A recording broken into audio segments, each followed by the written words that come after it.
সম্মানিত দর্শক, টঙ্গী ফ্লাইওভার যেন এখন মরণ ফাঁদ।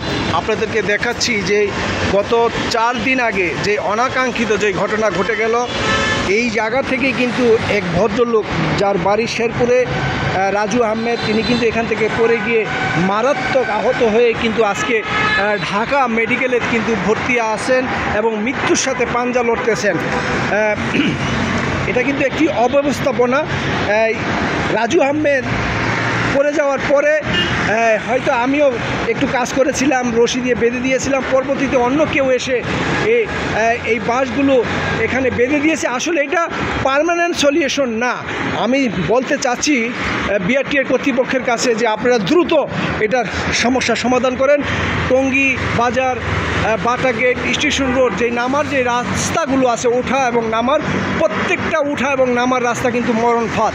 আপনারা একটু দেখে শুনে পথ চলবেন। আর রাজু আহমেদের এই অসহায় ভাইটি কিন্তু ঢাকা মেডিকেলে মৃত্যুর সাথে পাঞ্জা লড়ছে।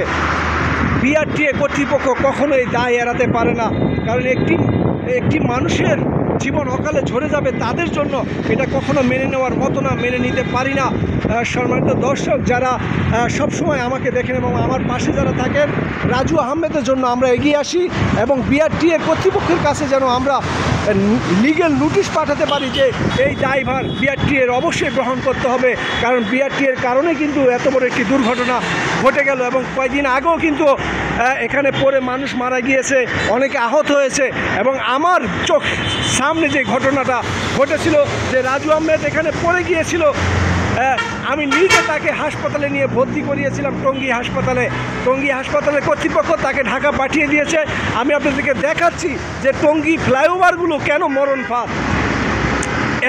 একে তো ছিনতাইয়ের আতঙ্ক, আরও হচ্ছে অব্যবস্থাপনা। এই অব্যবস্থাপনার জন্যই কিন্তু মানুষ আহত হচ্ছে এবং নিহত হচ্ছে। আর এই বিআরটিএ প্রকল্প কখনোই দায় এড়াতে পারে না। দেখেন, এই যে মানুষ হাঁটতে গিয়ে হয়তো ভুলবশত যদি এখানে কেউ পড়ে যায়, তাকে কিন্তু উদ্ধার করার মতো আর কোনো ব্যবস্থা নেই। আপনারা দেখতে পাচ্ছেন, দেখেন,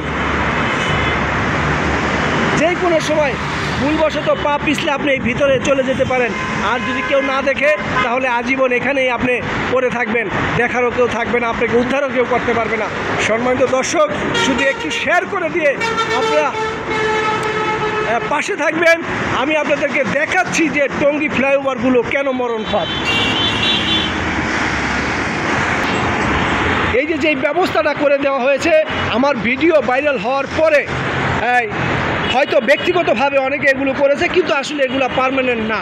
যে কোনো সময় খুলে পড়ে যেতে পারে, কিন্তু আবারও সেই বিপজ্জনক অবস্থায় ফিরে যেতে পারে। তাই কর্তৃপক্ষ অবশ্যই এই বিষয়ে তদারকি করবে এবং দ্রুত সমস্যার সমাধান করার চেষ্টা করবে এবং আহত এবং নিহত যারা হয়েছে তাদের পরিবারকে ক্ষতিপূরণ দিতে হবে। ধন্যবাদ জানাচ্ছি সকলকে যারা আমার পাশে এতক্ষণ ছিলেন এবং আগামীতেও যারা থাকবেন। ধন্যবাদ, ভালো থাকবেন। আবারও হয়তো আপনাদের কাছে ফিরে আসবো।